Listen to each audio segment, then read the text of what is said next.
Howdy, howdy, howdy, and thank you for joining me tonight here on May the 5th, 2024. Got a whole bunch going on in the world of SPTV, don't we, folks? I mean, it's just crazy what's going on out there nowadays. We're getting a lot of new information. Tomorrow night, I'm going to be hitting in on a lot of that stuff. Got the old notepad going on stuff. Keep taking my notes down, making sure I'm getting all the information that I can. I mean, it's just ridiculous what's going on there. Let's see who all we got in here tonight. We got Mona Englert. What's going on, Mona? Shannon Gregg. Hello. Oh, from mid-Michigan. Whereabouts, Shannon? Gary Mackey, one of my awesome mods here tonight. Laura Waldy's here. Welcome, Laura. Let's see. Cheryl Nasco. How you doing, Cheryl? Let's see. Hey, Poe on the Ghost here. Yay. Let's see. Not my name. Howdy. Welcome back. Verity, welcome. Ozzy 53. Good day from down under Australia. And howdy, howdy, howdy. It's 10 a.m. Monday morning and 23 degrees Celsius, nice and sunny. 23 degrees. Well, that's awful cold, isn't it? No, I know. I know. But welcome. And Ozzy. Grand Theft Hoopty, Lena on me. Mandy Gonzalez. Hey, Mandy. Heather MacArthur. Let's see who else we got in here. Dusty Sody Fountains here. So everybody say howdy to Dusty. Hunter Bay, welcome back. Make sure I'm not. Oh, Anaphylaxis, another one of my awesome mods is in here tonight. Let's see. Incarnasoul. All right, make sure we're not missing anybody before we get rolling here. I know that we got Aaron's live right now. I think there's a couple people live. Plus, on top of it, DOA got arrested today.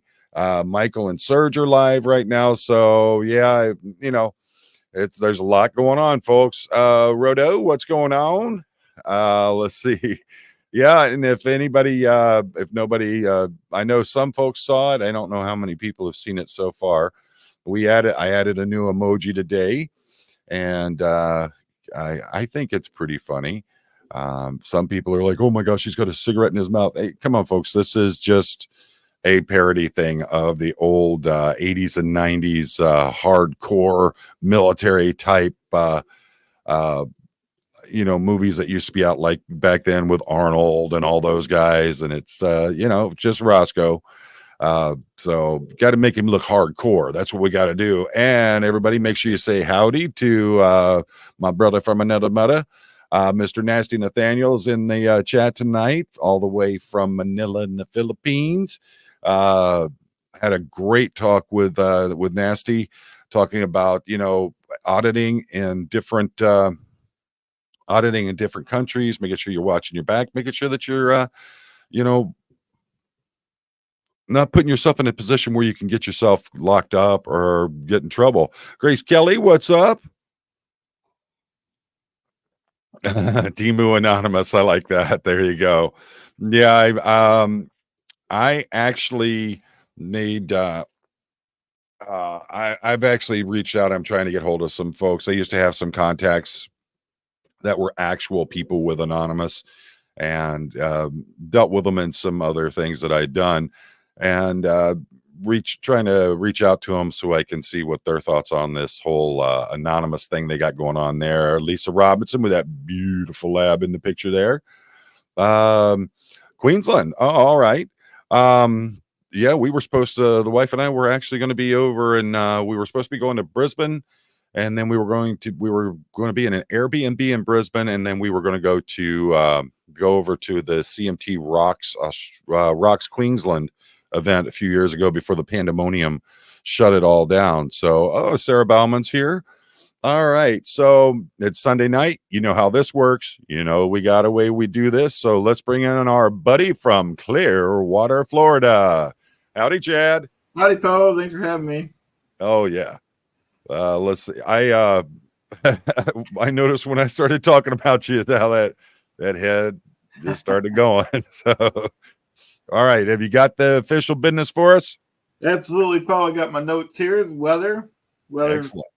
Weather in Clearwater, Buffalo, Poe, 64 degrees. Precip is at 20%. The wind is at 7. And Roscoe advises from the Sky Chopper, it's 90% humid, Poe. Yeah, it's It's bad here. We didn't have that big deep freeze like we normally do. The mosquitoes are ridiculous. They're getting as big as flies around here. I've been out working with the laser in the garage, and my goodness, we got those little coils that are like incense that you burn, and I'm telling you, got to keep those going 24/7. Just keep yourself from getting. It's almost like getting going to the Red Cross and doing a blood donation. There's so many of them out. Oh wow. I have a particular, I don't know what you'd call it, fear, after contracting malaria from mosquitoes over in Malaysia. So I'm just like, dude, ain't no playing around with this stuff. How bad are they up there in Buffalo? We have them, but I don't. They're not that bad. They're pretty inconvenient, but yeah. Oh, man, they're getting big. I mean, they're taking out birds around here. They're that big. Wow. Lord, they're nasty, huge, and tons of them. And then on top of it, we've had nothing but just hard pounding rain consistently. So we have all that, the damp pools of water and everything, and it's just crazy. So it's just nothing but breeding areas for them. Like out in my driveway, and in between my driveways, I put we've got a gully there. I throw they're called dunks in it, and that it doesn't hurt anything. All it does is it stops the mosquitoes from being able to develop from larvae into a full mosquito. And I've had to dump 2 or 3 in there. It's that bad. You literally look out there and in my gully, and where there's standing water, you can literally just see thousands of mosquitoes dancing on top of it. So yeah, it's nasty. Let's see here. Ashley Jade. Yeah, we're going to get into it about LAPD and what's going on with that. Tonight, what I'm going to be doing is we're going to talk about, the only way that we're going to be able to make these things, let's see here. Lena on me. Please try coffee. Even used coffee grounds help to keep the mosquitoes away. I've never heard that. Please go a little deeper on that so I know what you're talking about there. I think anything that's going to work. One of the things that really works great for me is just being out there in the garage with the laser going. If I turn off the ventilation system, it backs up some of the smoke into the garage. And nice thing, I love the smell, number one, of the wood being burnt, but the thing is that it keeps the insects out of there.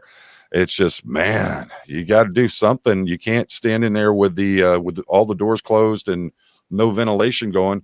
You're gonna die from the heat and humidity in there. So, oh Lord, what's new with Chadwick? Oh, I see you got the pocket protector with the crayons going there. Yeah, I'm trying to get back into some of the art. Like I said, I did my weather with the crayons, so we're gonna hopefully get back to drawing.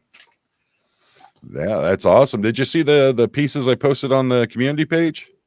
Yeah, I seen Roscoe. He looked really, really cool with his I don't want to say what it is yet. We're pretty early on, but he looked really cool. Yeah, he looks hardcore, man. That's what's up. Yeah. Let's see. I've been doing a lot of work with the laser, and I threw up a couple pieces that I've been working on. It's just a couple of pieces that I've done. I got a crap ton that I've been doing, but these are some pieces I've done for Mother's Day for some stuff. Nice. And it's just been it's you're out there in the garage, you're consistently working, you're keeping things going, and if you're not careful, man, it'll get to you quick. So let's see. Not My Name got a membership. Hey, and make sure so excited. Thanks. Yeah, there you go. Make sure you let the people know that are gifting those memberships. Today I gifted 5 over on Rabbit's channel down the rabbit hole. It's important, because what happens is when folks do the gifting of the memberships, it helps to bring more people to the channels, and it gets the word out that much more. So that's why we're always doing it. And I see Mama's in the chat there. Thank you, honey. So marvelous. That's one of her nomenclatures there. So let's talk about what's going on, Chad. Have you been watching a lot of the stuff that's going on lately? Oh yeah, I seen the Aaron Levin Smith stuff earlier. That's kind of crazy about what. Yeah. Yeah. I know that. you know, a lot of people are talking about that, but DOA got arrested again today. You know, I don't know, I don't know how many times he's on swatting right now. That guy has been swatted so many times.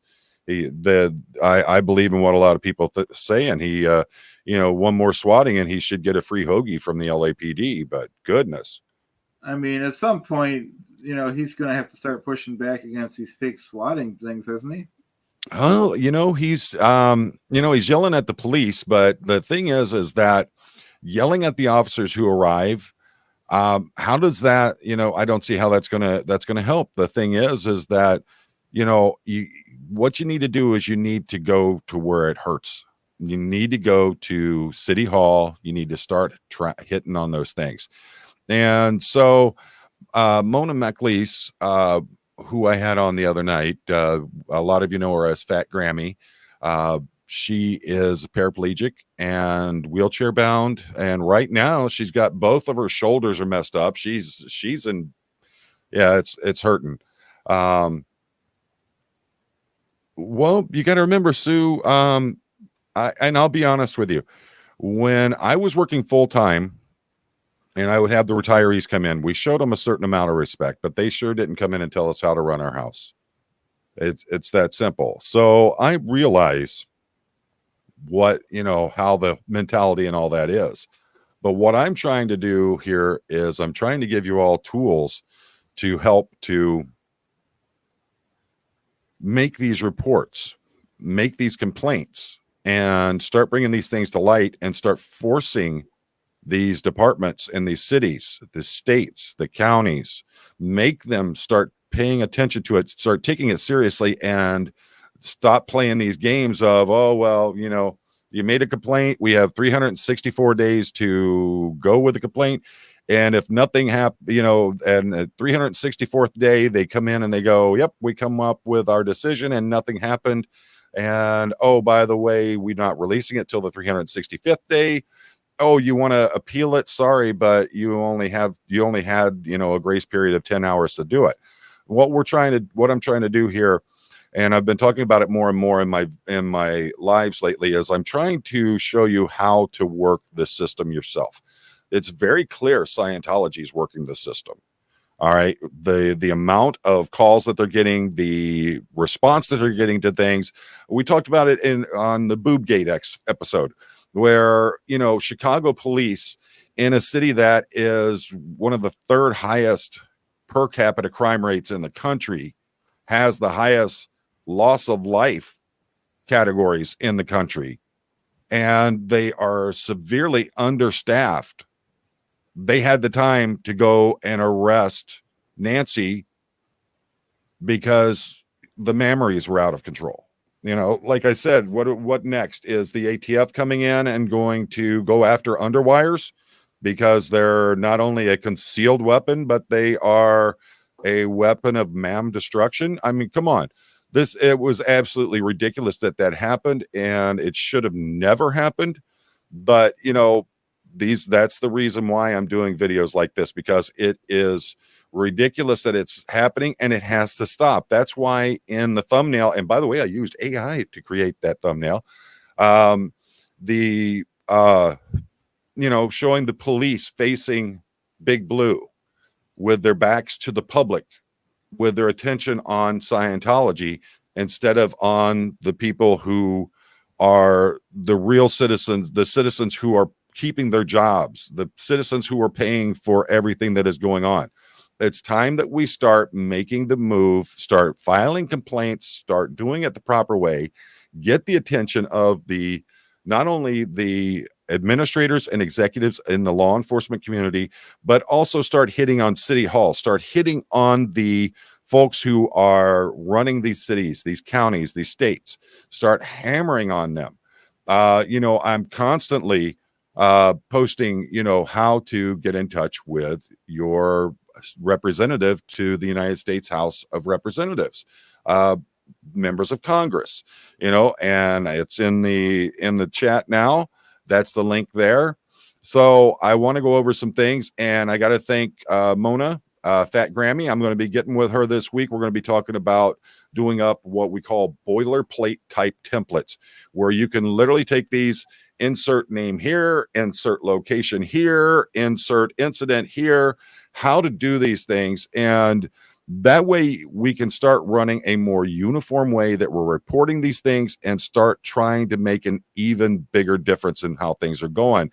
And everybody, if you were gifted a membership, make sure you say thank you to Sir Crepitus. And, one of the awesome members of the channel here, fellow retired law enforcement officer is Chris. I'll get to yours just a second here. Fellow law enforcement officer, great person. I can't wait until we can get over there to LA and actually get to meet up with Sir Crepitus. I think it's going to be awesome. Get out there with the Squirrel Squad. Of course, the Fun Five, the Clearwater crew are planning to head out that way and see what's going on, see what kind of difference we can make out there in LA. And, as always, if you know where we're at, where we're going to be, and you're one of the members of the channel, one of the subscribers, or just someone who's part of the SPTV family, do come hang out with us. Come catch up with us. We're normal people just like the rest of you, and y'all are welcome. Come on out. The more the merrier. It's going to be hard to arrest 150 people out there, wouldn't it? So, Chad, what are your thoughts? Oh, I agree, Poe. Yeah, here's Chris 10M. The man that attacked Confident Chris is sitting right in front of him, and the police won't arrest him. Such a shame. Why are the police so corrupt? What can we do to make them protect a true victim?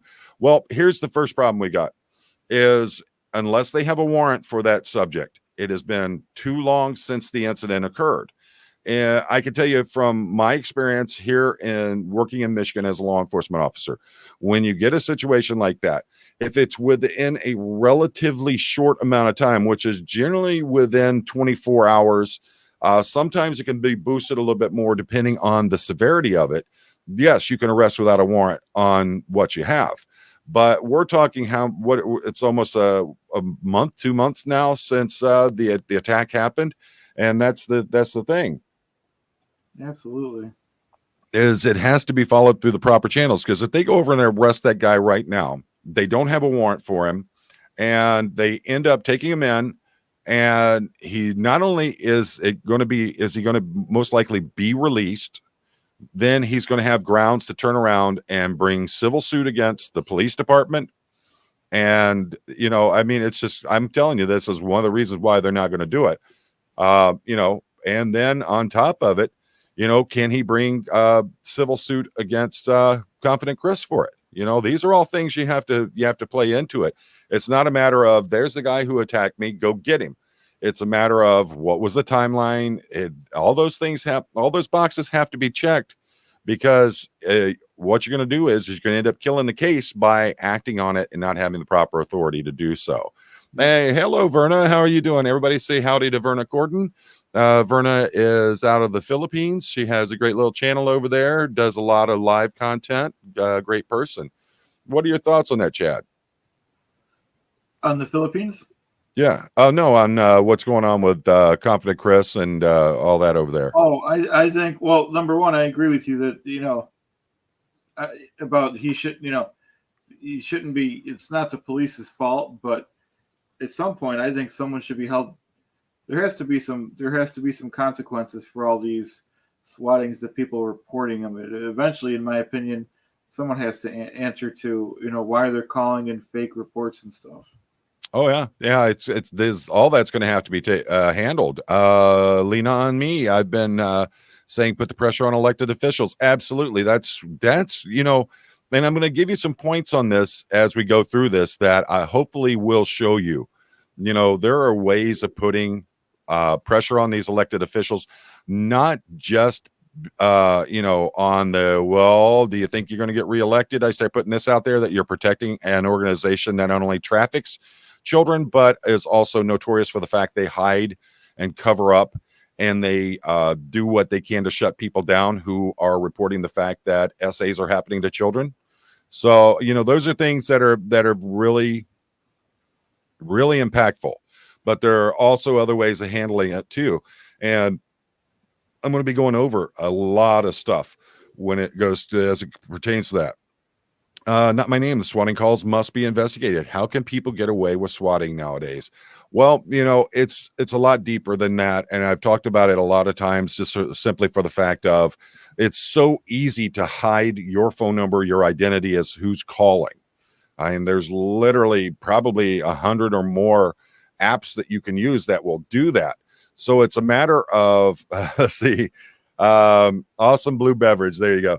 It's a matter of making sure that you got to get it the right way. Look at that young man that I showed recently, who got sentenced, who was doing all those swatting calls and ended up with an innocent person who had nothing to do with it being unalived. I mean, this is the reality of it, folks, and we need to, that's the thing is we've got to really start harping on all this. But I think one of the big things is we need to start re-educating and training, and we need to start making the law enforcement agencies in the way that they respond. All right. We were seeing when it was first happening with DOA, you were having every police officer within a 10-mile radius was showing up, helicopters in the air, all this crazy stuff. But the fact is that, as you notice, it's starting to come down. There started not as much attention. I don't know about this last time where he just got arrested, but the fact is, hey, Poe, sorry to interrupt, Poe, but yeah, go ahead. People keep asking about the blue beverage. It's Gatorade, folks, and I'm told it works 10 times faster than water. So if I have to leave the stream real quick, you'll know why. Okay, Poe? Well, let's hope that exiting materials aren't blue either. So, Chad and I were about 8 miles away from you for the eclipse. Your daughter was 8 miles in the other direction, saw it 100%. That was, I mean, honestly, that was the reality of what was going on there. Let's see. Yeah, I have no idea what is going on with these private party arrest things that they're doing out there in LA. You got to remember that's something I've never had to deal with in law enforcement. And they've recently just here in our state, Grace Kelly, if your member of Congress is doing nothing for the district and is not doing what they should be, a campaign showing that they are ignoring and allowing this organization that not only traffics children from all over the world, with a high focus right now on Asian countries in South America, and then hides the fact that once these children are here, they're working them as indentured servants, calling them religious volunteers, keeping passports from people. And then how many children have been SA'd and they're covering it up, moving people out of jurisdictions so that they can't be arrested. These are all things that, these are all the things you put that out there, that this is what your congressman, congresswoman, this is what they're doing. They're ignoring this. They're allowing this to happen, yet they act like they want to protect the citizens. Mona Englert, what the heck is a PPA? Is it like a citizen's arrest? My understanding is a PPA is a private person's or private party arrest, where basically you go to a law enforcement officer, say this occurred, I want this person arrested for that crime. And if it falls under the categories that they can do it for, and you're willing to sign out the paperwork for the complaint on it or whatever it is, then the officers will make the arrest. But I understand there's some big changes coming with all that stuff, and there are a lot of things going on with it. So let's start talking about the actual, when it comes to doing these complaints to the law enforcement executives and to politicians. And what you want to do, number one, is when you're looking at your police agency and who's going to run it, who's going to be the people that are going to be investigating anything going on with your law enforcement agency, research. You want to make sure you get in there, you find out who are the top people, who are the people who actually do the job. And then you want to find out who is going to be the good contact person within that agency to do these things. All right. And you're going to, you may have to go through a few different people, but you have to keep digging at it. And if you don't do that, how are you going to be able to find out who's going to be the right match for you, or who's going to have the ear you could pull on and is going to listen to you? All right. So once you've done that, and it's just generally, you're trying to find out who, what, when, where, and how. That's how you do that. You're going to use the same principles that you're going to use for reporting these kinds of things as to find out who it is you're going to be dealing with. Who, what, when, where, how. It's the 4 W's and then the H. All right. So there we go. Man, I tell you, it's my sinuses are going crazy today. Okay. And sometimes using actual Scientology tactics on these things is you want to find out what is going to be the best ruin for them. Now, this is coming from Mona, who, as I said before, I'm going to be working with. And this is a lot of what she uses for it. And I agree with what she's saying. I want to, so I'm relaying what she's using on these things. And I'm adding in some of my own thoughts to it as well. All right. So what you're going to do is when you identify the person, your contact person within the agency, all right, you want to find out what their strength is, what their ability is within the agency, what their weakness is. Are they actually going to be able to do anything if you report it to them? They may be the best person to talk to, but if they can't do anything about what's going on, then it's kind of useless for you. All right. So you want to make sure that when you're picking out the person who's going to be your point of contact, your POC, you're going to want to check out and find out how strong they are, how many people actually listen to them, what kind of abilities they have. Are they actually a person who has the ability to push things forward? Next is you want to look at what is the opportunity. Okay, when you're talking about opportunity is you want to find out when it's going to be the best time you're going to be able to talk to this person. You want to schedule it in a time that is most accommodating to them. And one of the things that I like when I'm trying to talk to a POC or a point of contact is I want to make sure that I am going to do it in a way where I'm either talking to them face to face, or as right now with Chad and I, where we're on some kind of video conference and we are actually, I can read the person's expressions. I can see what they're doing. These are all important things that you want. So what, the next thing you want to do is you want to find out what is the actual agency, once let me start over. You want to find out what agency is going to be the best one to handle it. And when you're doing that, is it going to be a federal, state, county, or local? Is it going to be municipal? Is it going to be law enforcement? Is it going to be the mayor and council? Is it going to be, some places have trustees, those kinds of things, aldermen, all different kinds of organizations that are actually the ones who are going to be holding accountable on who's going to be the ones that you're dealing with. All right. So when you're talking to them and you're finding out, is this person the right person I want to talk to? Is this person the person who's actually going to listen to me? When is going to be the best time to be able to talk to these people? And, once you've got those laid out, then you want to start going into what it is that you're looking to accomplish. And I'm going to pull up when Mona sent me the letter that she actually sent to that they actually used when they were talking with the Inspector General there in Los Angeles. And that's a very important thing. And I want to go over some points on that and show you, what it is that's going on there. I'm going to pull that up real quick. I had everything opened up and ready to go. And of course I closed it out because Chad and I were talking. There we go. All right. So I'm going to see if I'm able to pull this up and show you what's going on with it, because unfortunately for some reason it won't open in Google. It won't open in Chrome, but let me see what I got here. Let's see. There we go. All right. Nope, it won't do it. So I'm going to go over these things with you. I'm trying to figure out a way to be able to post this to the community board or something like that. So one of the first things that she went into on it is the agenda for future change. She actually gave a name to the document.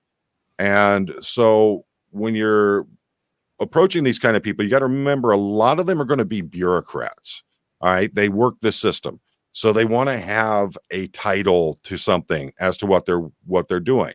And in theirs, they outline the agenda for how they want to have changes. Number one, the LAPD's historic ties with Scientology, and it's facing increasing scrutiny and pressure for accountability. Very, very important and a very strong point to start off with, because when you're doing that, what you're doing is you are saying, hey, this is what's going on. This is how it's been going on. And we need to make sure that we are not allowing it to continue. Oh, and I think I just got it up here. Okay. Excellent. There we go. Awesome. All right.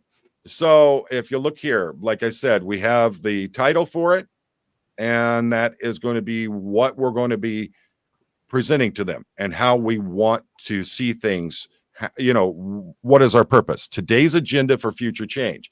And then it goes straight in with a very strong topic: LAPD's historic ties with Scientology and the fact that it's facing increasing scrutiny and pressure for accountability. Okay, very, very to the point and what's going on. Collective efforts spotlight injustices and demand a systemic change. Okay, so what you're doing at this point with the second statement is, and now we got to remember, this is just the opening. This is basically the preface to the actual document. But what it's showing here in the second statement is collective efforts. Okay. So that gives the person who's reading it, especially if they're in a bureaucratic situation, it's telling them, I want to work with you. I want to be part of this with you. We want to bring you in. We want to include you in this. This is not just us doing it. And that gives them a little bit more want to be part of it. Next, they're going into advocacy. Education, peaceful protests are key to achieving a lasting reform. Advocacy, of course, is showing your support for something. Education, as we all know, is training. It's teaching people. And the peaceful protest, you know, which is a fundamental right under the United States Constitution. And so it's showing, you know, as it's going forward in this, achieving lasting reform, meaning that we want to see these changes being implemented, but we want to do it in a way that it continues. It's not just a one and done kind of thing. And it, you know, that shows, you know, a couple of different things there. Number one, it shows that just advocacy and education are part of it, and how that continuing through advocacy, through education, training, it's going to continue making this platform go forward as they go. Collaboration, evidence sharing, and solidarity drive our movement forward. Okay, again, collaboration goes back into the second point. Collective, having everybody working together. Evidence sharing. Okay, so you've got Denver PD had this situation going on. You got Clearwater had this situation going on. You got Austin's got situation going on. I'm getting emails from people almost daily about different cities that they're in and the agencies they're dealing with and what's going on with them. So what we want to try to do is we want to build this chain where we have these agencies. You have someone within the agency or someone within the body who's doing the bureaucratic system that is overseeing the law enforcement agency, that they are sharing that evidence together, and they're being able to collaborate together and work towards stopping this as it goes forward. And it keeps going outward, spiraling outward as it goes, and showing the solidarity between everyone. Then it goes on to make the statement, together, we will not relent until justice prevails and all voices are heard. That's what's important about that statement is number one, we're not going to stop. We're going to keep going at this. But number two, all voices are heard. And that's going to be important as you move forward into the document itself, because what you're seeing there, it's not just the people who are out who have suffered from it, but it's also covering the people who are still in, especially the children. And then it ends in the opening statement with global community of advocates, survivors, internet sleuths stands united against Scientology's abuses. That lets them know it's not just the singular LA. It's not just Denver. It's not just Austin. It's not just Clearwater. It is a global community, and it's proven time and time again. How many people do we have in the chat tonight? Australia. We have so many different countries that are being represented just within the chat itself, and that's where this is very important. And then you go into it and you show that a lot of us are advocates. Okay, we are the people who are advocating for the change. We are the people who are advocating for stopping of Scientology. And then it goes on to the next one, survivors. That's where your Serge Delmar, your Liz Ferris, your Ono Nora, all the people that are what we would consider second gens. I know people hate that term, but it's just the quickest and easiest one right now. But they are survivors of the abuses. Your Lisa McPherson, all right, not a survivor. And I think that's also something that needs to be, and that's going to be brought up in later in this document as well, is there's a lot of people who didn't survive the abuses of what's going on there. So it's very important. Now, this one is something I think really stands out with it and starts showing them the impact. Internet sleuths. Okay. Now, there's been a lot of talk about this anonymousology or whatever it is, this 28 follower X account that's going on and all that. But when you say something like internet sleuths, you're looking at the people like Scammer Payback and the Jim Brown. You're looking at the Matt Coxes, other people like that who are going through the internet, going through public files that are out there on the internet, collecting evidence to use in actual prosecution and actually bringing things down. That's going to make a very strong statement to these folks that, hey, it's not just this one person. It's not Clearwater Chad coming in and talking to me about the weather. No, it's a global community of people who are either advocates who are there for the survivors and for those who didn't survive.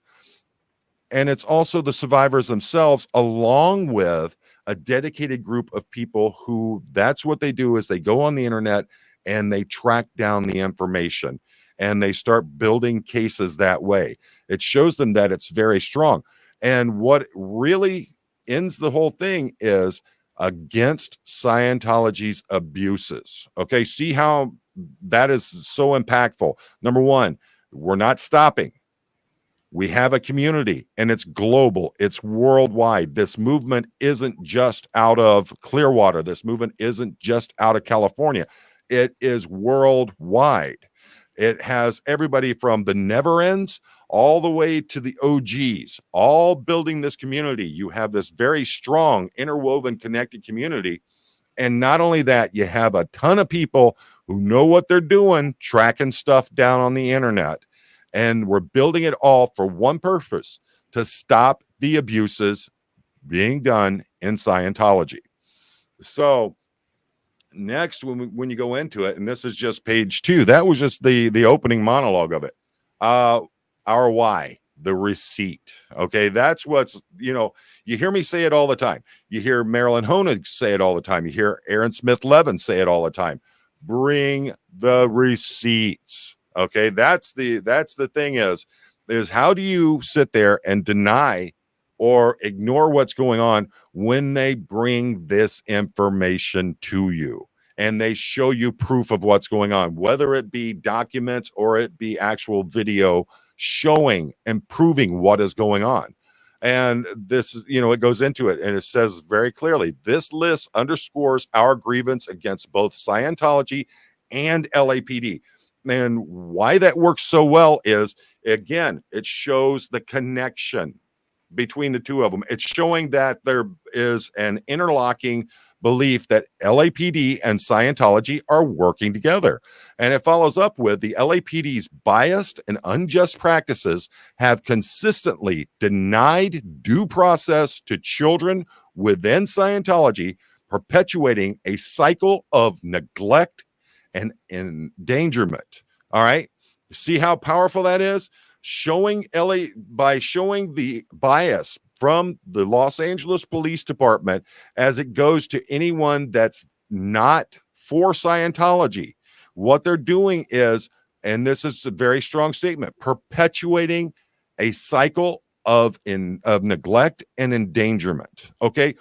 And why is that important? That is important because perpetuating is basically talking about how it's not only supporting, but it's helping it to grow, and it's helping it to continue. I would say it's more like a virus that's not being put in check, is the best way I would describe my feelings towards that statement. And what you do is by putting in children within Scientology, and then you end it with neglect and endangerment. That ties in the very real thing, because all these folks that are with these agencies and with the government and all that, they keep talking about the children. The children. We got to take care of the children. Okay. Well, you have evidence here where there is a systemic amount of bias that is going against anyone who is against Scientology. And by doing so, you are ignoring what Scientology is doing. The number of adults who were unalived that were part of Scientology, or it happened at the hands of Scientology. Not just that, the children. And that, I think, right there is going to be the thing that is going to be the biggest thing in helping to bring this down, is to hit Scientology on the basis of the children.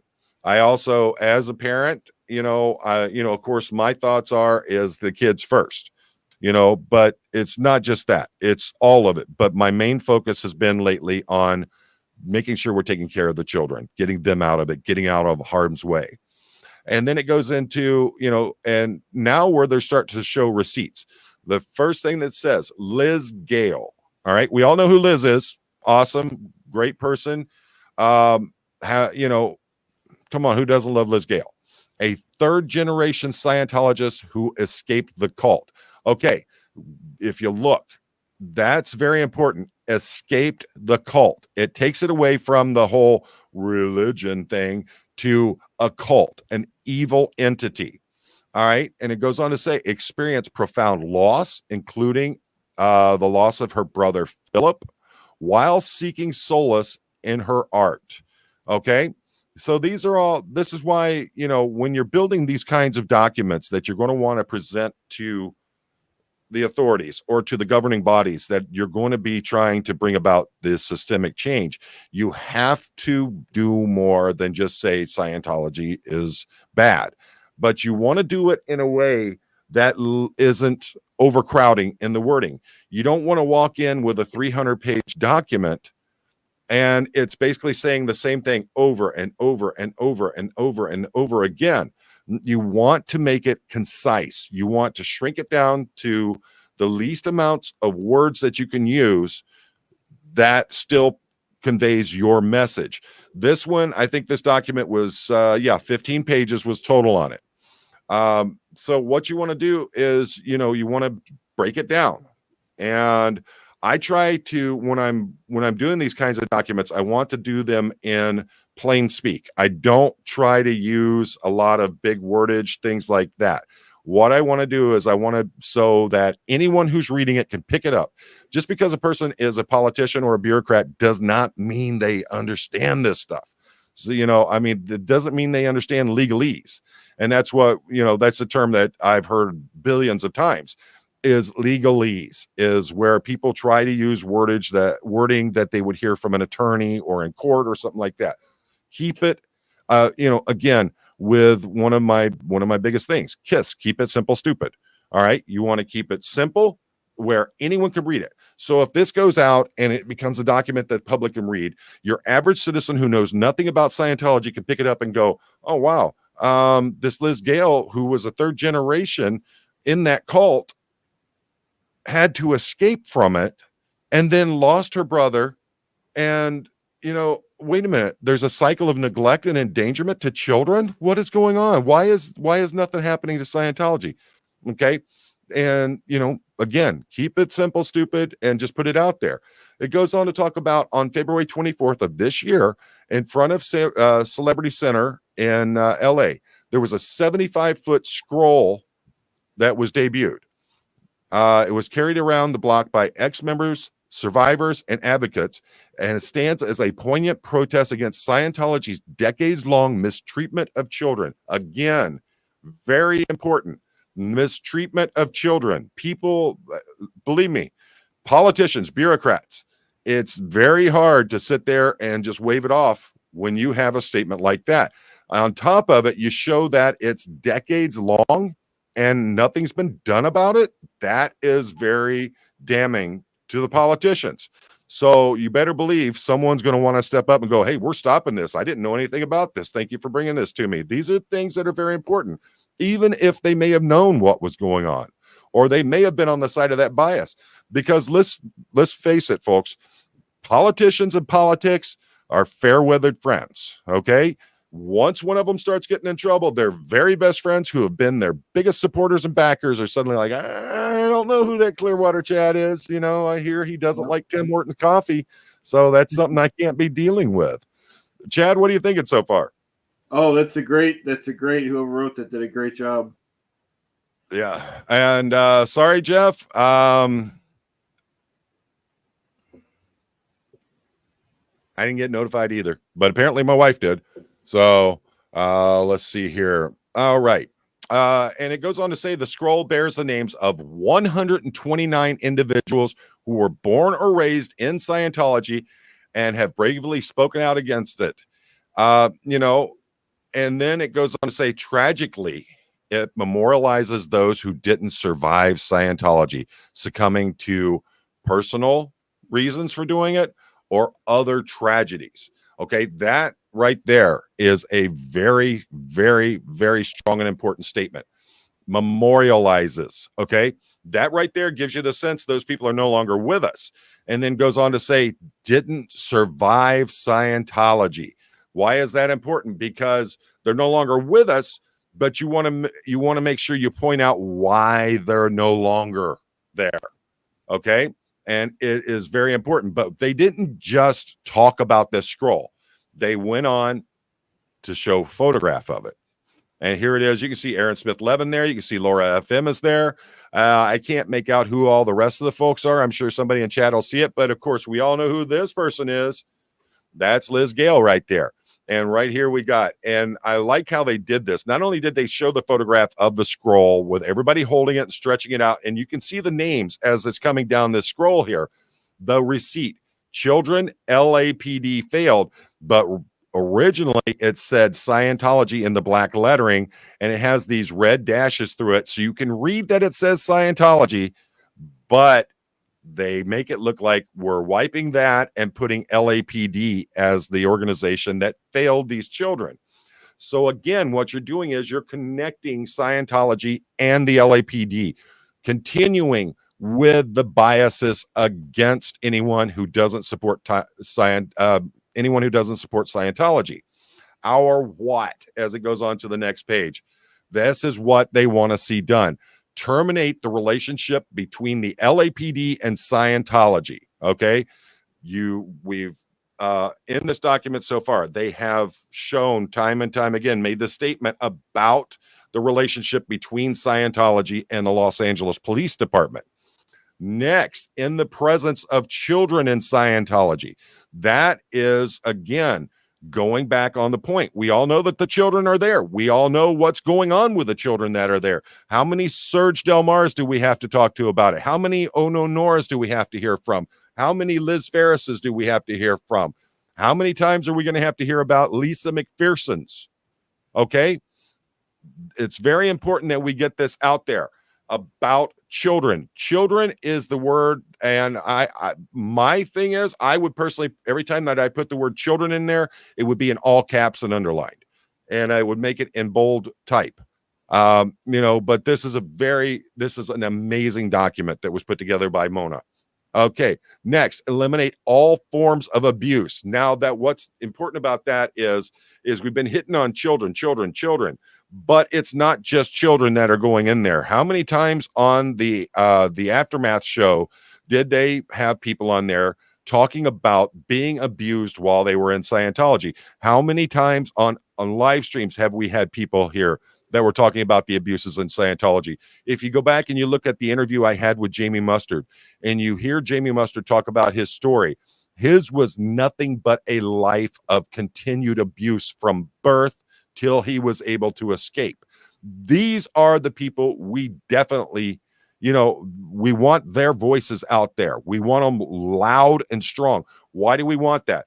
It's very hard to turn a deaf ear when you hear someone talking about being taken from the maternity ward at the hospital and placed into what I call a baby factory, where you have attendants, one or two for every 30 or 35 babies. And sometimes the attendants are as young as 7 years old. Okay. These are the stories that it's awful hard to ignore. How does an elected official, a chief of police, an administrator who oversees law enforcement agencies sit there with these proofs put in front of them, these stories, these receipts, these accounts, and try to word it off and go off on another way? It's almost impossible. If you keep hitting them with it, then it looks like, the reason that they're going to have to answer, they're going to have to respond, is because the public's going to see them as, are you supporting the abuse of children? Are you supporting the SA of children and hiding it and just trying to avoid the questions? All right. These are the kinds of things, because at that point, it goes from being, as some people would look at us as internet fanatics who are doing this, to these people are reporting something that's been going on for a long time that has been ignored. It's going to go from, we're wearing an aluminum foil hat, to these people are making a pretty damn good point here. So these are all very important topics that have to be brought out. And it's almost impossible for those who are in bureaucracy or in politics to ignore these things. And it also makes them want to jump into it that much more, because every time that they can get in there and stop abuse of children, they can pat themselves on the back for what they've done. So, and yeah, it's a selfish act that they're going to be doing. Hopefully some of them are going to be doing it because it's the right thing. But when you hit on it and you keep driving it home, they can't ignore it. They can't hide from it. Let's see. And go on. Prevent further unalives associated with Scientology. There you go. We keep talking about the fact of homicide rates are up. All these different things are going on. I'm going to skip through those pictures because I don't know. I don't want any children that are watching it to see those kinds of things. They're not, I wouldn't consider them bad. It's just, I don't want them scaring kids. But it's very important that we show this and that we bring it and we literally put it in the faces of those who are in the power. LAPD and now it goes on. LAPD and Scientology's relationship creates a bias. And that's where it's going to get important here, folks. Man, that coffee's so good. Enduring the enduring connection between Scientology and LAPD is evident through various means. We're not the first to recognize and address this intimate association, exemplified by the instances like Leah Remini, Mike Render meeting with Chief Moore. Now, one of the things that I absolutely disgusted me, Chief Moore, and we have the evidence is out there now. Chief Moore held Leah Remini at arm's length, not wanting to meet with her. When she finally got a meeting with him, and he came in and he looked at her and he goes, "Hi, I'm Chief Moore. You are?" He knew damn well who Leah Remini was. All right. That is an intimidation tactic right off the bat. You try to make the person feel like they're less important, like they're less of anybody. You're a nobody to me. That's basically what you're saying to them when you say something like that. So that right there, that was insulting. As a former chief of police, I find that ridiculous. Number two, when Chief Moore held a meeting with Scientology's representatives and did it off the record, meaning it was not part of his scheduled meetings that are put out in the public record of his meetings. That right there, you put Leah Remini, who is fighting for children, fighting to end the abuse of children, fighting to end the abuse of this cult on everyone who is touched by it. You're going to hold that off. You're going to insult her. You're only going to give her a limited amount of time. Get up in the middle of that meeting and go, "My time's up," and walk out. But yet you're going to hold a private meeting with representatives from Scientology. That shows you a clear bias. Okay, very clear. It shows you that apparently Scientology is more important to Chief Moore than hearing about what's going on to children and other people. So let's look at some of the points here. And these are the receipts being brought again. Church of Scientology, donation to LAPD programs, money and property for police events. Okay. What does that sound like to you? I know what it sounds like to me. That sounds like bribe money, dirty money. Okay. Donations. You notice how they donations to LAPD programs. So what's the best way to build this relationship where you want the LAPD to take you more seriously or protect you a little bit more? You donate to their programs. Okay. Next, Scientology very involved in LAPD, different other programs here, and for some reason my brain just went dead. Next, use of Scientology literature in policing. Okay, that's something right there that truly shows you this connection between them. Okay, when the LAPD not only allows for brochures and documents from Scientology to be posted or handed out at police departments, they actually had a kiosk in the lobby of the Hollywood division. Okay, and they were forced to move it once it made public, and people are like, what are you doing? Do you have a one for other religious beliefs? Are any of those being allowed, or what do they got to do? But you're going to allow Scientology to have a kiosk in your police department lobby? Okay, next, and this is one that a lot of people keep harping on, is the hiring of off-duty officers as security officers for Scientology. I have talked about that dozens and dozens and dozens of times. I do not believe that this should be allowed. I do not believe that these departments are acting in good faith to their citizens, because when you allow for this to happen, I'm not saying not allow officers to have an off-duty job. Okay. They want to go be a plumber. They want to go be an electrician. They want to go do something else that does not connect with law enforcement. That's fine. Okay. But the minute that you're allowing them to go out there under the color of law, and what I'm talking about is when you go and you work for these organizations off duty, but in uniform, or you go do it as security for them, it actually brings about the feeling that it's paid, that these organizations can pay to have their own private police. Okay. And remember, these officers who are working off duty in uniform as security for these things are carrying the full impact of being a police officer and working as a police officer. When someone approaches them and wants to talk to them, they know that that's a police officer. But the thing is say you see something happen across the street and they go, sorry, I'm not actually on duty. I'm working security for this organization. So you're going to ignore your duties and responsibilities as a police officer because Scientology is paying you and you have to focus exclusively on Scientology. That's another problem that I have.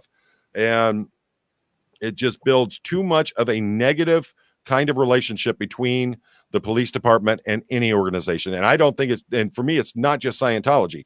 It's any organization where you have law enforcement officers working off duty in their uniforms doing this job. Very, very, very shady. It's bad. It makes them look horrible. Now, what do they do to show this? So they right here, exhibits, LA Times article, former police chief Michael Moore gives Scientology a special meeting. That's what I was talking about. When when Chief Moore met with representatives from Scientology and did it in a meeting that was off the records, but well, let me explain to you what's going on. It wasn't that. I mean, it was a meeting. All right. You have representatives come to your office. You meet with them in your office. You're having a meeting. It's that simple. It's not like your deputy chief comes in and you're sitting there just chewing the fat.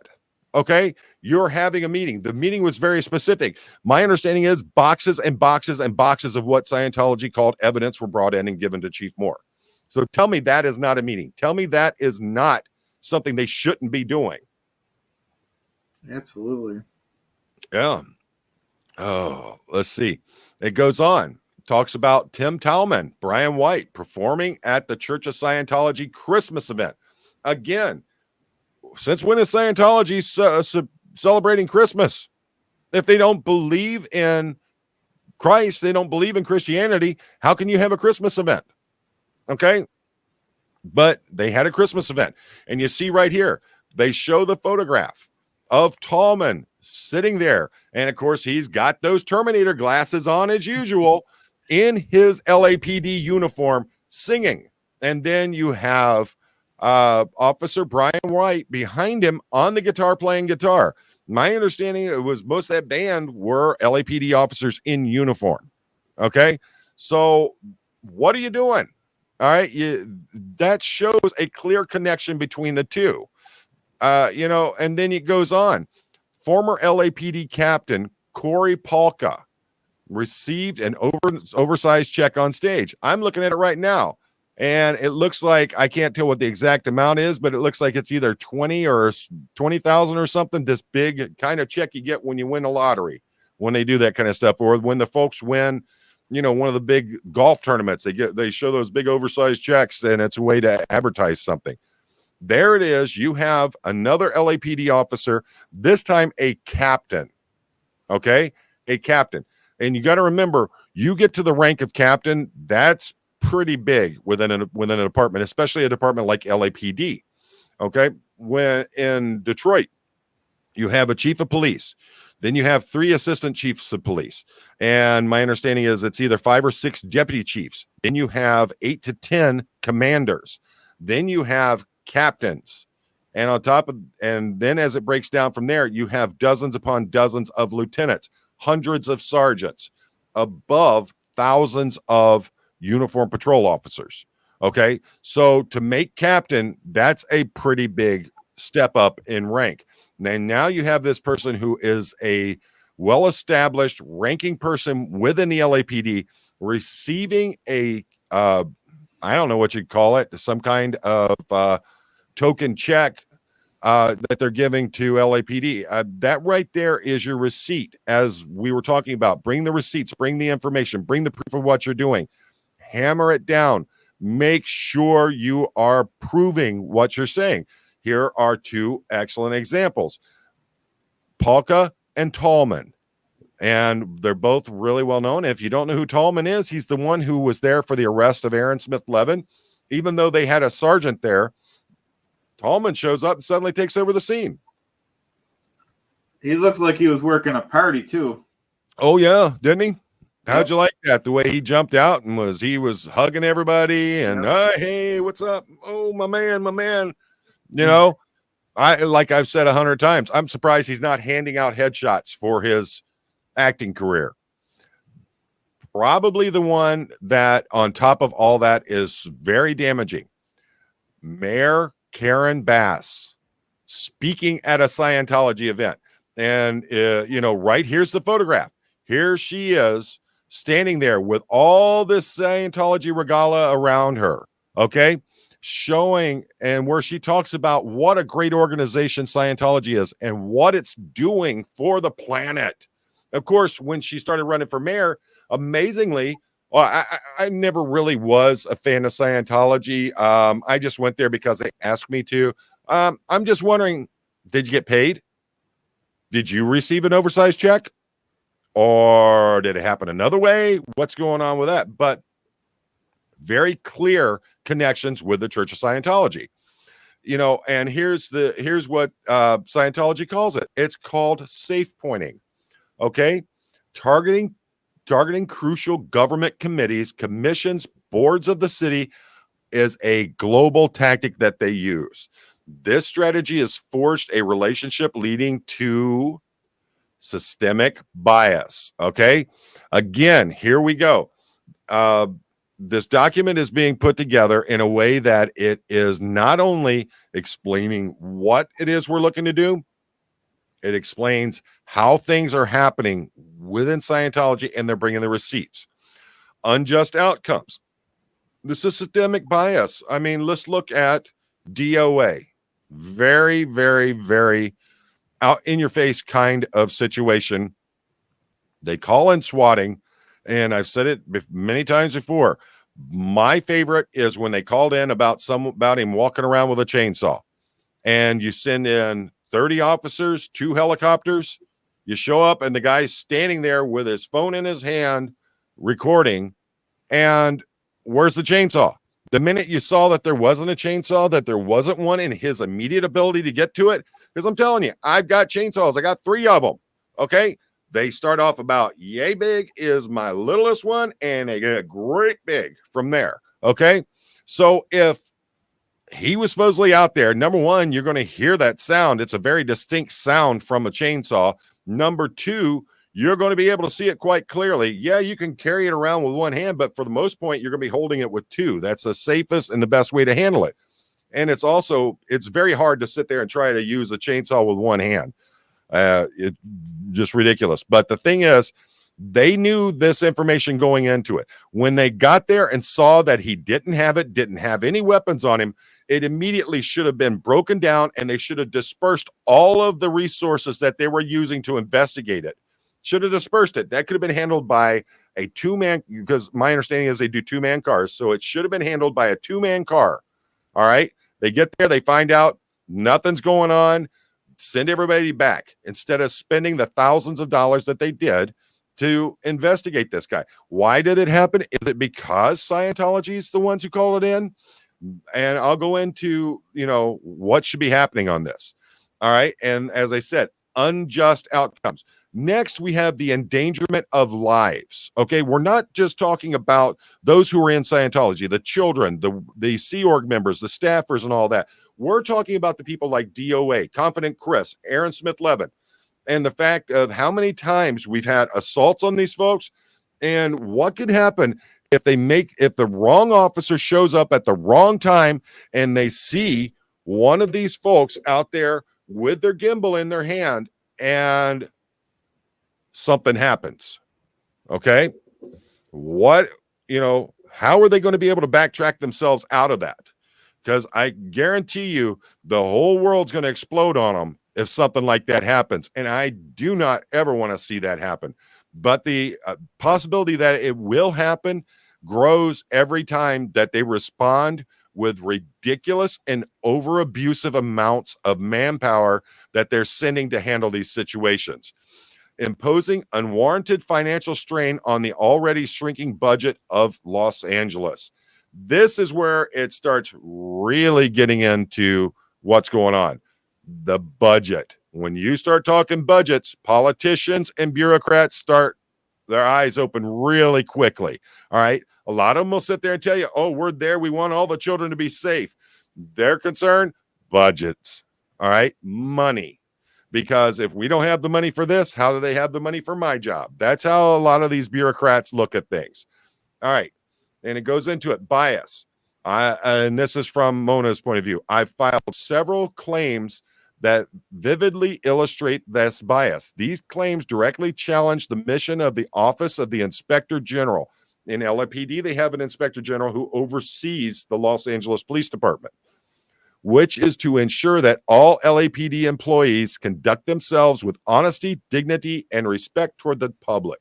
Well, is the public getting it, or is Scientology getting it? And I think that through the receipts that have been given, it shows it very clearly. They also fall under the OIG's second focus, which involves overseeing LAPD's internal disciplinary process and handling complaints against LAPD employees. Let me tell you something. LAPD's handling of the disciplinary process is screwed up. Okay. When I started reading into and seeing how hard it is to get an LAPD officer actually terminated, it's ridiculous. And that system has been set up so that it is that hard. Okay. You wouldn't believe how hard it is when you start looking into it. So this needs to be brought about, that there has to be a change in handling of the discipline of the LAPD officers and the employees of the LAPD.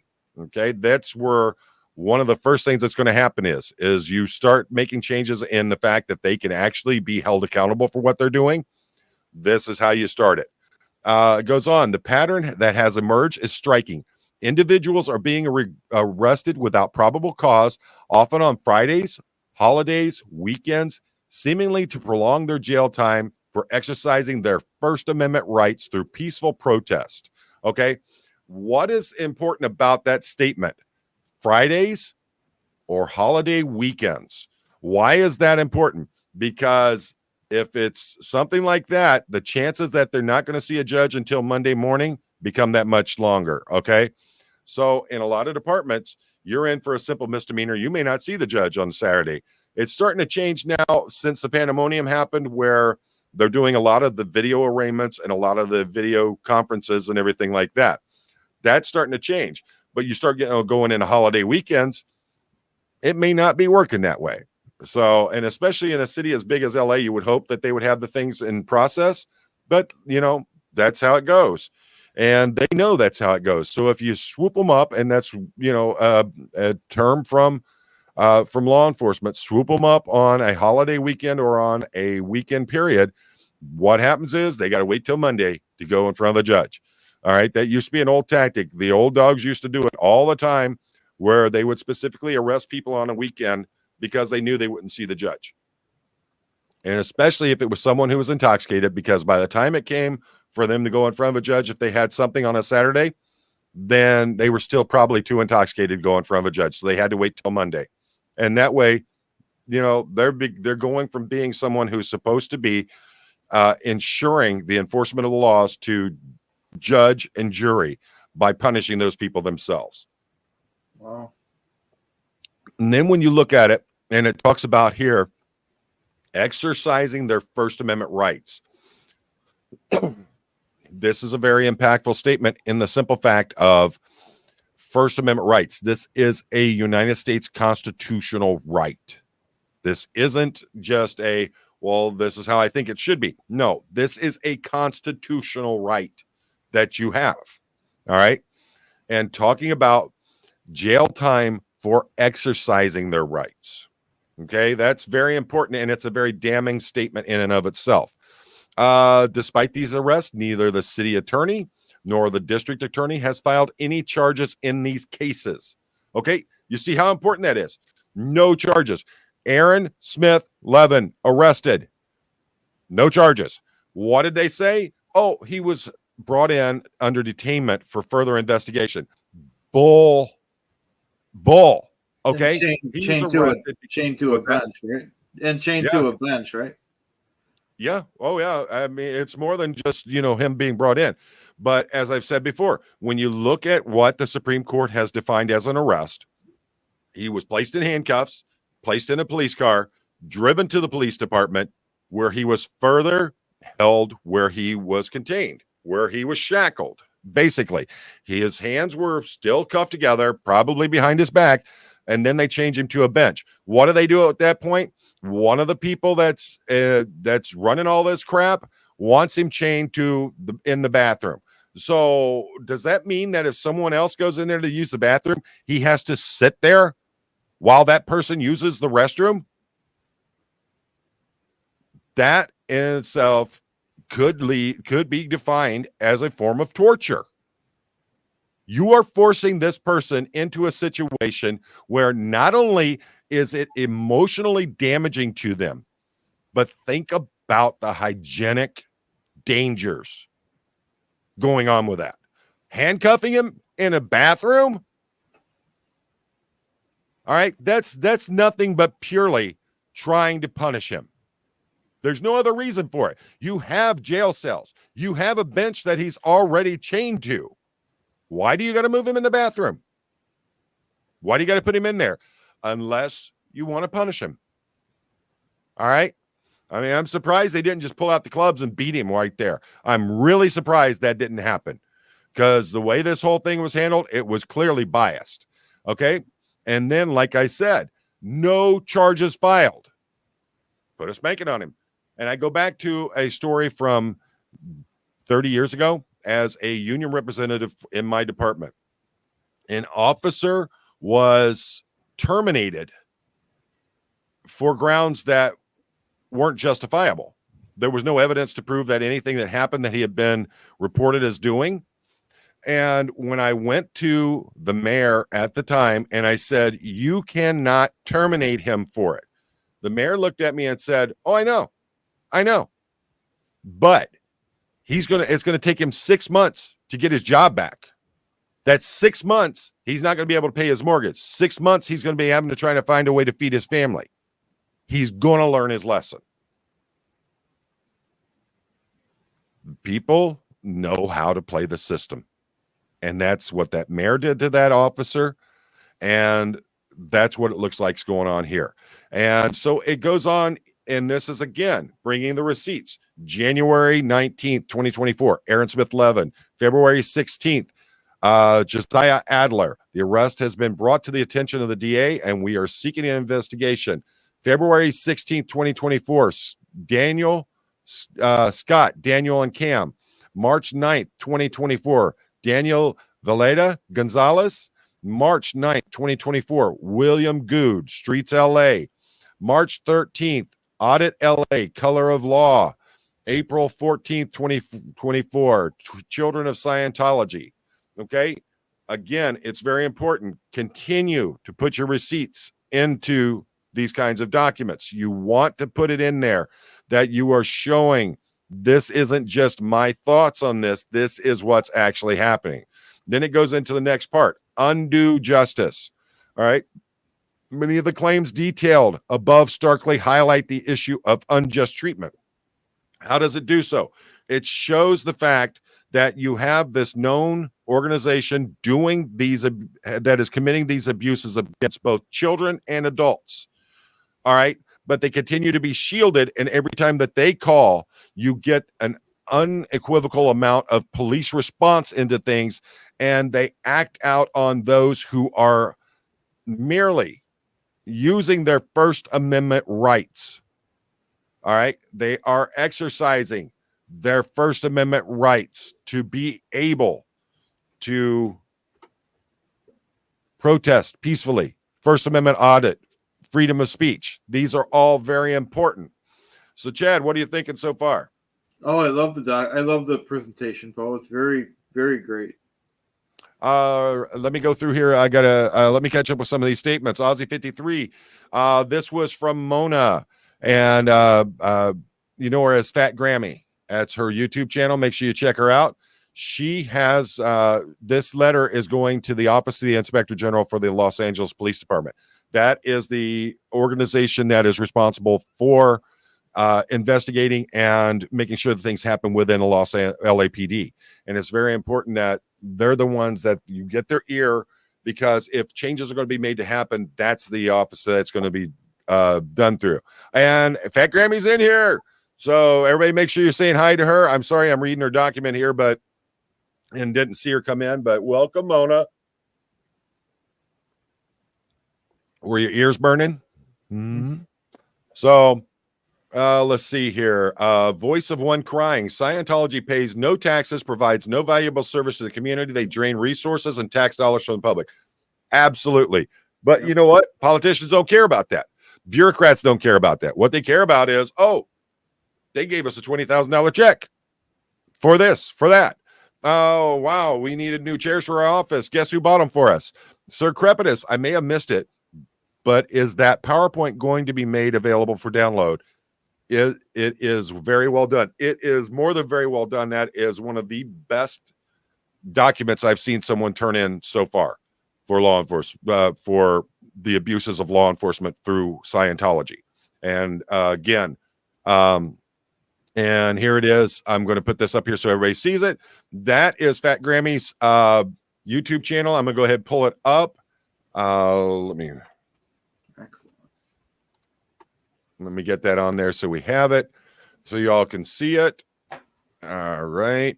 And make sure you get over there and you show Mona some love. She is amazing in what she's doing. She's only got 180 subscribers. So if you haven't already, get over there and make sure that you show her that love and support her channel, becoming a subscriber and showing her that she's not, it's not without need. What she's doing is being recognized.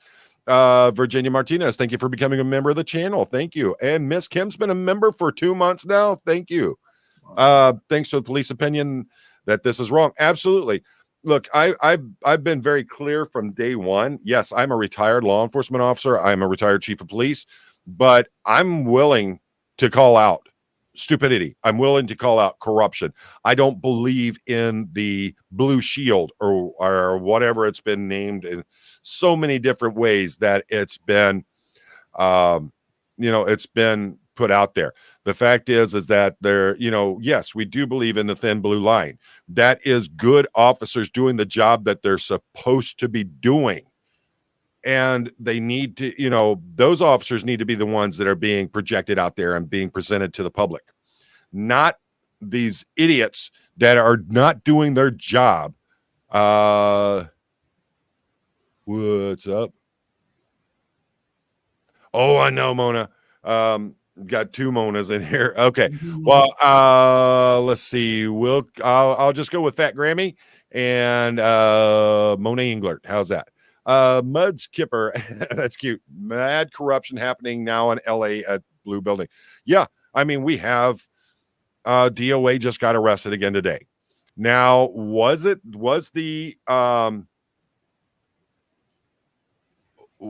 a legitimate arrest? Okay, if they had an actual misdemeanor act that he did and they had reason to cite him for it, apparently in California, you have to sign off on the citation of the misdemeanor notice. Basically, a misdemeanor citation is a notice to appear. And if you fail to sign on it, it's actually a criminal act in the state of California, my understanding. I am not a professional. I am not an expert. I am just an old cop who's got over 30 years in law enforcement. But that's my understanding, is that you have to sign off on those documents. Failing to do so is an arrestable offense. You fail to do it, you go to jail. I mean, it's that simple. Is it legitimate? Yeah, if that's their law, it's legitimate. Is it ignorance? Yeah. Yeah, that's what it sounds like. It sounds like ignorance. Okay? You got people all over LA doing the same kind of stuff at different places throughout LA. You have encampments of people who don't have a place to live, where they literally call them drug zones, where things are happening there, where narcotics are being dealt. Okay. You have areas where people who have gone in and have committed shoplifting and are selling the products pretty much right outside the place that these products were stolen from. You're telling me you got enough time to send officers over there and deal with someone on a megaphone? Really? You have all that going on. I can't tell you how many times I pull somebody over and they would say, "What, you got nothing better to do?" Well, it's part of my job. But honestly, when you're in the situation where you have crime rates as high as they are in LA, in Chicago, in Denver, in Austin, you have enormous crime rates, and it's through the roof nowadays. And they have time to go over and pick on some people who are protesting Scientology. Come on. Tell me that doesn't show clear bias in and of itself.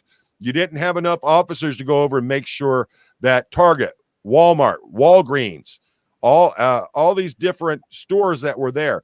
You have stores that sell groceries that have had to shut down, leaving entire neighborhoods without a grocery, within walking distance, because shoplifting is through the roof, and these stores literally are going bankrupt because of it. You didn't have enough officers to go over there and ensure that neighborhood was going to continue to be able to have groceries, fresh fruits, fresh vegetables. All right. They call it urban. There's a name for it, where urban desert or something, or is it? The urban desert. There you go, Chad. Where you don't have enough fresh fruits and vegetables, fresh meats, for people to sustain an actual healthy lifestyle.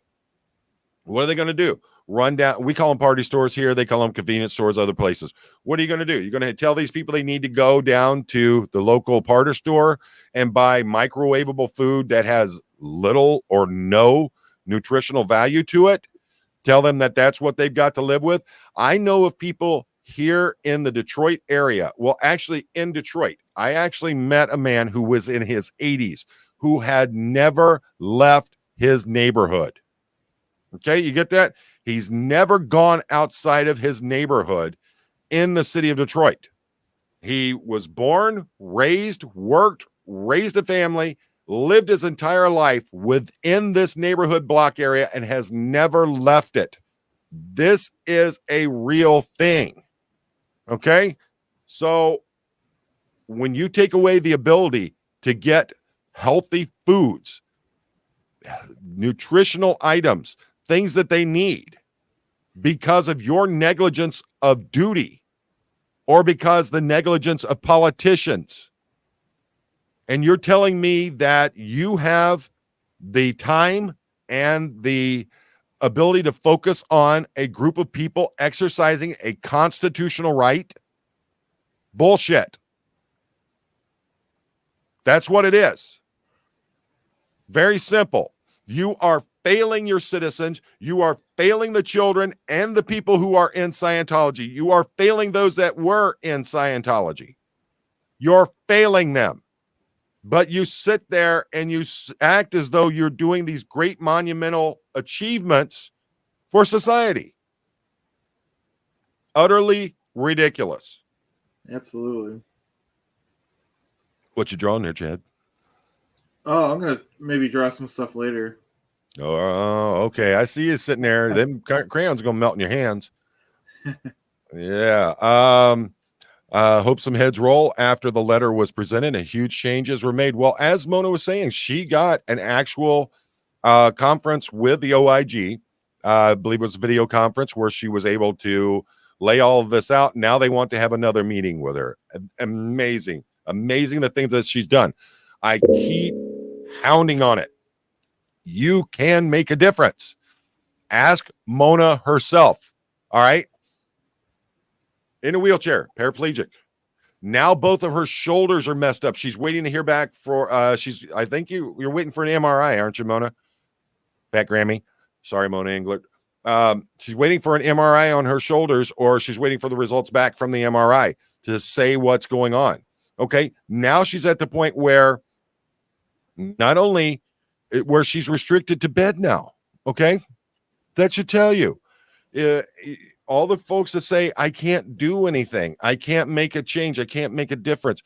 Mona is living proof you can. Okay? She literally is. And I believe in you.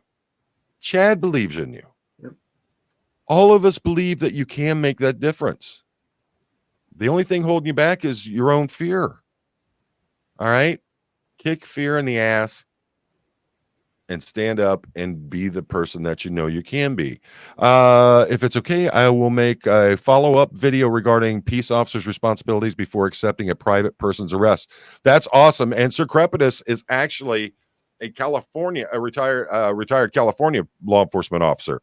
Let's see, LAPD and Chicago have violated current laws. You know, Sir Crepitus, let's get together and let's do an actual video on that. I'll email you and then we'll do maybe a Facebook video chat on that. We'll keep Chad out of it. We don't want that's amazing. I'll watch it though. You know what I mean? Yeah, you'll be working. That's a sad thing. Yeah. And explain to people why it is you aren't here through most of the other lives that I do. Oh yeah.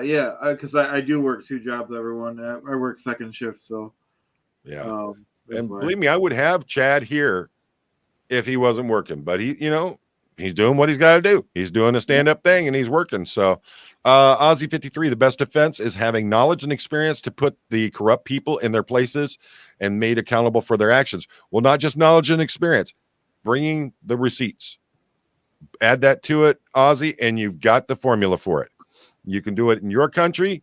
We can do it here. Marilee Hurd, and welcome back, Marilee. Had a grocery store where my hubby used to work that got put in a cage for shoplifts because it was so out of control. I mean, you look at it in LA, in Oakland, in Seattle, in Portland, in Chicago, in New York, all these big cities where they're literally caging deodorant, putting chains across the front of the milk section. Yeah, it's crazy. It's crazy. I went to a store not near my neighborhood, but anyways, I was there and I couldn't buy anything because everything over $5 was, like you said, caged up. And I'm like, I don't have time to ask somebody, if they even have which product. That's sad, isn't it? And that's right there. Is it in Hamburger or in Buffalo? Like Cheektowaga, which is close to Buffalo. Okay. Oh, you're gonna throw in a different city on me, are you? I see how you're doing there. there's Hey, a lot of about like 20. Louise. Yeah. Louise, I had a patient who ate those types of meals, microwavable, had a HB 35, normal 120, weight 400 pounds, undetectable, vitamins, iron, all due to eating those types of food. There you go. Deny people the ability to get the fresh food, deny people the ability to get nutritional value. You are literally cutting their life expectancy. You are creating people who have unexplained weight gain, unexplained late onset diabetes. All of this because you couldn't make the laws to stop the shoplifting so that the folks who never leave their neighborhood can literally get nutritional food. How many people in these neighborhoods where these groceries have shut down, how many folks don't own vehicles? Think about it in New York City, what the population is compared to the number of people who own cars. Well, it's real simple because why do you want to own a car in New York City when you have amazing public transportation available between taxis, the subway, things? And I know the subway's getting bad, but there's still the ability to get around. Pretty much every neighborhood in New York City has these little shops, like bodegas, whatever you want to call them, convenience stores, whatever. Without the ability to get nutritional food, you're literally causing the downhill slide. What politicians should be really focusing on, and another way that you hit them with this, is the simple fact of the more people that fall into that category is the more people that are on disability or on need of government assistance because they can't work because they've never been able to get the nutritional value that they need to sustain a healthy lifestyle.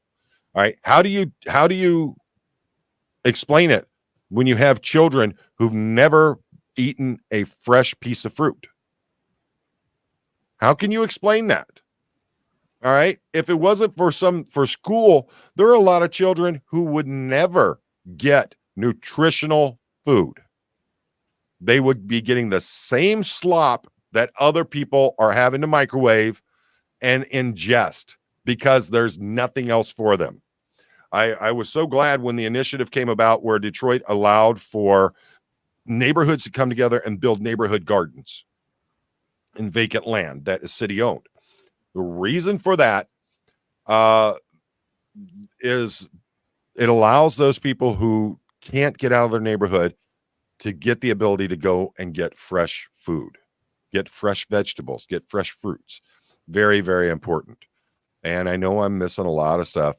There you go.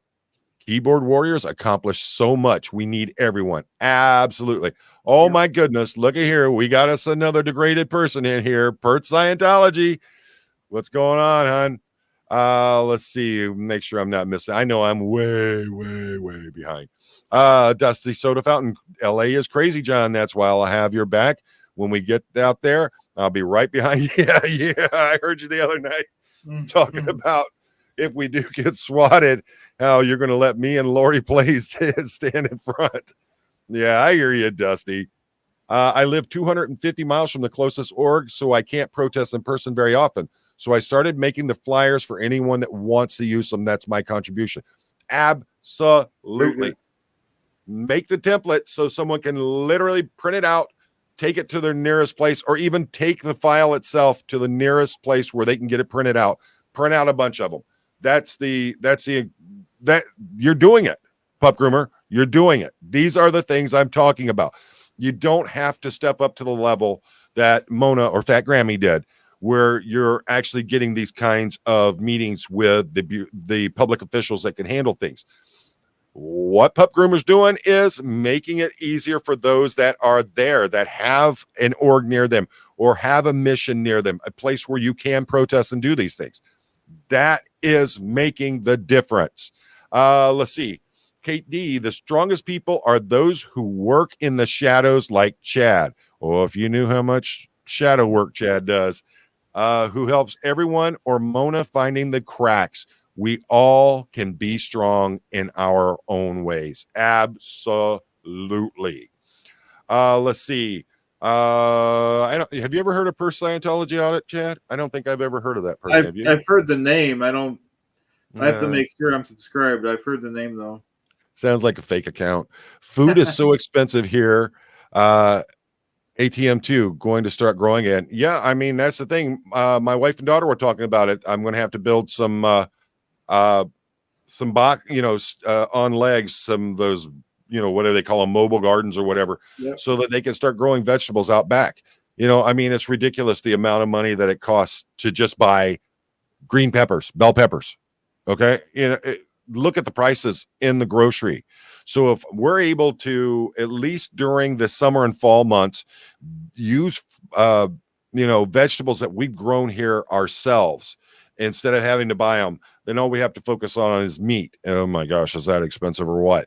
But I also look at it from the standpoint of, I have a guy right down the road from me that I've known that I can literally go get a half whole or quarter cow, half whole or quarter hog, get them done up, professionally butchered, ready to go. And I know for a fact they're grain fed. I mean, they're grass fed for the cows, no hormones, no growth stuff in them, no antibiotics. You can go there any day of the week and see what he's doing. Yeah, it's a little more, but nowadays it's probably right up there with the price of what you pay per pound for the meat at the grocery. And I have a better sense of where that's coming from, and I know what's being given to those animals. Let's see. My air dry. Ooh, nice picture. My son moved from the dorm to an apartment, and then all the food stores near campus closed. Yeah. And look at what's happening. We're talking about college students. Well, they're known for, how many college kids, Chad, you work at a university. How many of them, ramen is their, those packaged dry ramen is their dinner? Yeah, it's definitely, ramen's definitely big. How often you see pizza being delivered there? Oh, the university I work for, they're more of rich students, so there is pizza. So everyone's DoorDash and everything every day. That's just crazy, isn't it? Yep. Let's see, Marjan, and make sure y'all go over and check out Marjan's channel. Marjan, make sure you put your link in there. Been a member of this channel from the beginning. Marjan is one of our friends here. We love Marjan. It's very profitable for hospitals to be sick. Her husband was in the hospital at the Mayo Hospital for 6 days. They were paid $110,000 for it. It's like, yeah, I mean, medicine. I mean, look at it. How many times do you think there has been actual cures for things that could have been used, but the pharmaceutical companies wouldn't make as much money as they do on maintenance pharmaceuticals, keeping the people sick and treating the symptoms? How many times do you think that's happened? Proof's been put out there. Look at that family who were directly responsible for the opioid epidemic in this country. They made, what was it, somewhere in the range of $12 billion, but were fined $7 billion. They still made $5 billion profit off of it. Or it was the other way around. They were fined 5 and made 7 billion. I'm not talking million, $billion. How many people are no longer with us because of the opioid epidemic? Okay. So this is why it is important that we continue to band together. This is why it is important that we put our voices out there, like Fat Grammy Mona has been doing. You make that voice be heard. Do not allow them to ignore you. You do like Pup Groomer. If you can't get to the places to get this info, to actually be involved with it, make a template for a flyer. Make the little business, make the template for the little business cards for the aftermath, for the SPTV Foundation. Those are the things that's your way of doing. All right. Not everybody's going to be out there protesting. Not everybody's going to be meeting with the Office of the Inspector General, but you all have ways that you can help. Let's see. I've not seen things roped off in Ontario, but we do have plainclothes security in our big grocery stores. Yeah, I don't know about Ontario. I mean, it could be. Um, yeah, I know, Ozzy. 23 degrees Celsius. I was playing with you. I've spent enough time in Japan and Thailand, Malaysia, Philippines, all those, all over in Asia and Southeast Asia. Yeah, I'm used to Fahrenheit's. Let's see. I have over 100 flyers available for everyone. Protest SPTV Foundation. Oh, protest, comma, SPTV Foundation, not protesting SPTV Foundation. Informationals, handouts, stickers. There you go, folks. Pup Groomer, won't you put your email in there, or an email that people can get hold of you through, and that way they can find out more about it. We're a little different here in our area. You shoplift here, you're going to jail for a few days. Yeah, and that's the thing is that, but it's not that way in a lot of the big cities. They're literally, that's why you have all these big, not just the big ones. This also impacts the mom and pops, the folks who have third, fourth generation market that they have to shut down because they're losing so much money. Brisbane COS is upstairs above a sushi shop. My only contribution is to support you guys. You're here. That's the thing. You are here. And Jenny, you may find that you have talents that you haven't even gotten into yet, that you can do things like Pup Groomer's doing. So it's important, but you are here and you're seeing that you can make that difference. Natalie's body thinking question: have you decided when you're going to protest Detroit Scientology? I'm trying to figure out when I got time to breathe half the days anymore, but it's going to be soon. I'm building extra garden bed. There you go, garden beds, because I grow vegetables for fun and feed my neighbors. There you go. That's what we're talking about. Yeah, Mona Engler. Pizza is a food group for college kids. So is ramen. My goodness. Yeah, my brother talking about how horrible he ate. My goodness. Mother's Guari came in late watching Serge's live stream in LA. Wild. Thank you for adding your experienced voice to the cause. Thank you. Mothers. Let's see here. Where are we going here now? Mona Engler, it's almost $1,500 for my diabetes medicines. Yeah. Well, I can tell you I use Januvia. And I get a 3-month prescription of it at a time, because I'm paying the same copay for it, whether it's a 1 month or a 3 month. I'm paying $80. So, and we found the loophole where if I just get a 3-month prescription of it, I'm able to do it that way. But also, if you contact the pharmaceutical company or the manufacturer, a lot of them have these programs where you can get them for either really discounted or for free. I know when I first started using Januvia, I went through that program and was able to get free subscriptions directly from the pharmaceutical company. I use EBT. It's tough to get anything fresh on a $290 a month. Yeah. Luckily, my brother and his wife have a garden, so I get fresh vegetables. Absolutely. Let's see. Sugar is more addictive than cocaine, and the food industry puts it in everything. Yeah, in the form of cornstarch.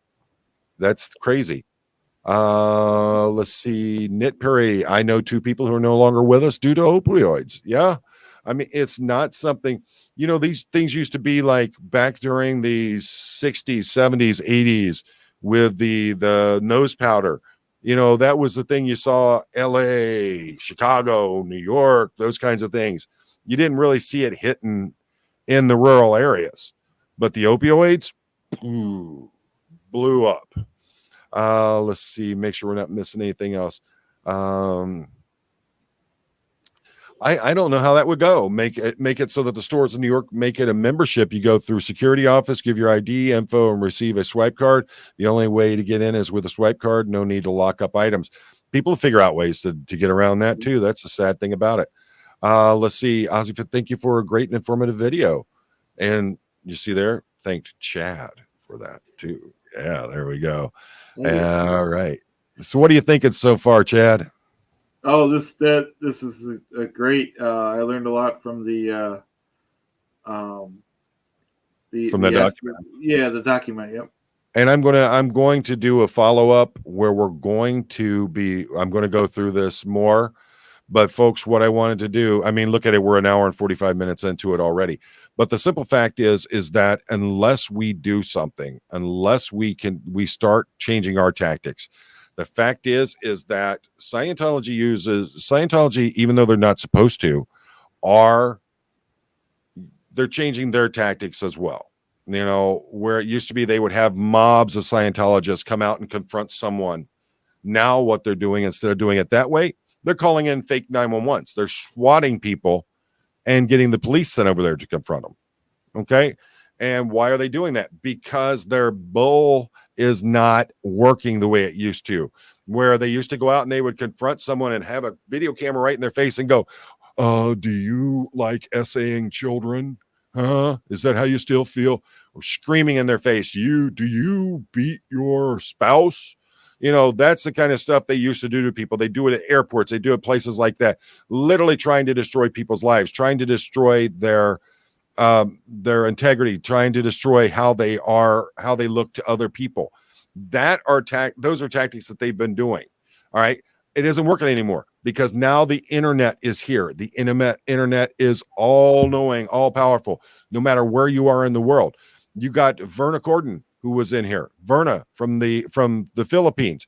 You've got Perth Scientology, Aussie 53. You got those folks that are here from Australia. We have people that are from all over the world watching this information. Scientology cannot lie. Scientology cannot buy their way out of these things through the newspapers and the news agencies like they used to do in the past, where they would buy entire pages of lies that they would put out there and go against people. All right. It doesn't work anymore. Where it started really taking hold on that is when Anonymous really started getting involved. All right. So these things it's moving forward. They've had to change the way that they are handling things. Now it's time for us. We started off with the whole point of we're doing the live streams talking about Scientology. All right. Then it went into the First Amendment auditing and the peaceful protesting. Chad and I started getting into that, started doing the First Amendment auditing, started doing the peaceful protesting. Chad lost his voice down there in Clearwater. And if you think Chad is silent, wait till you get him out there someplace like that. So it started going into that. Now it's time to step our game up. And Mona, Fat Grammy, she's not the first to start thinking this route, but she's the one who is getting things to happen. And she is starting to make a real difference in things.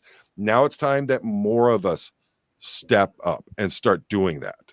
And we can start making real changes in things. We can start holding politicians accountable. We can start holding police administrations accountable. We can start holding people like Polka and Tallman accountable for what would be a serious strike on their integrity and their honor by being aligned with this organization.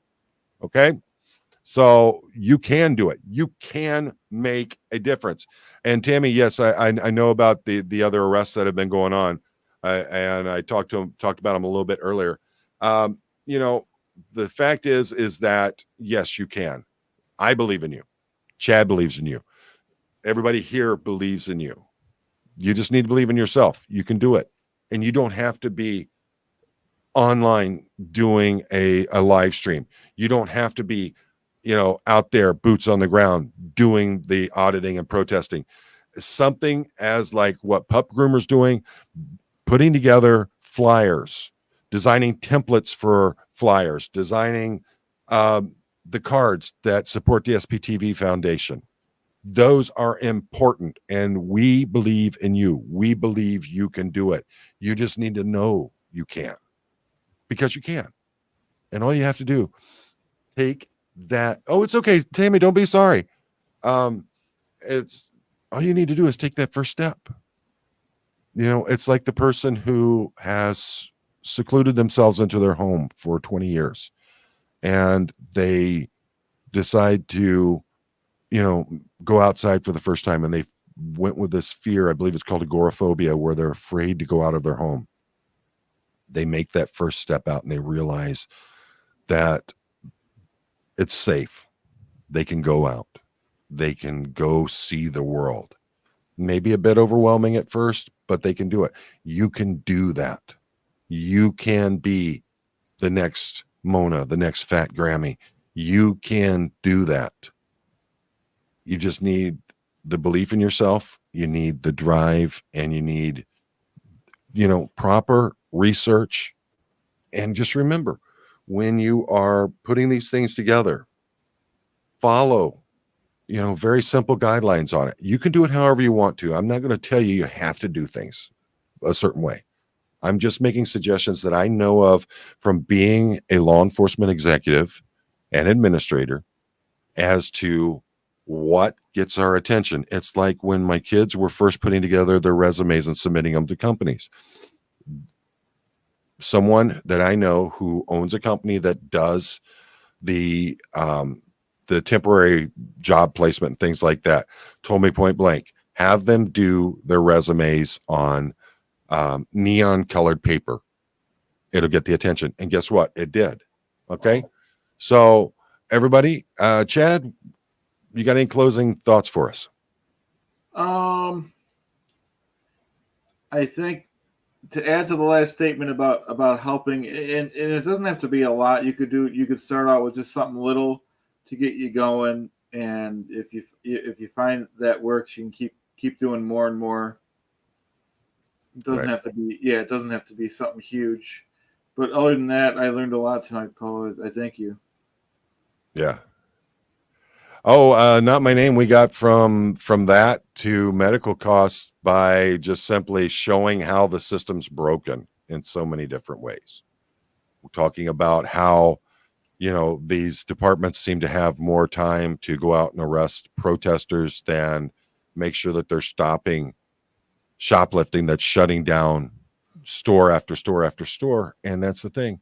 I know you're not complaining. I'm just trying to get it out there. But yeah, I mean, it's all this big revolving organization, draining every last penny from us. So corporations and shareholders, it's amazing how little we're really cared for by our own politicians and by our bureaucrats. But thank you all so much, as always. I'm going to make it short in my closing because you know what? I've been telling you the whole time what I want to say. The fact is all you got to do is believe. There's so many ways you can fight, and you can do it like Mona, Fat Grammy does. You can do it like Pup Groomer does. You can do it like Chad and I do. You can do it like DOA, like Aaron Smith Levin. All right. You don't have to have 1 million followers of your channel. Okay. Just be a voice. That's all you have to do. Just take that first step and you'll be there.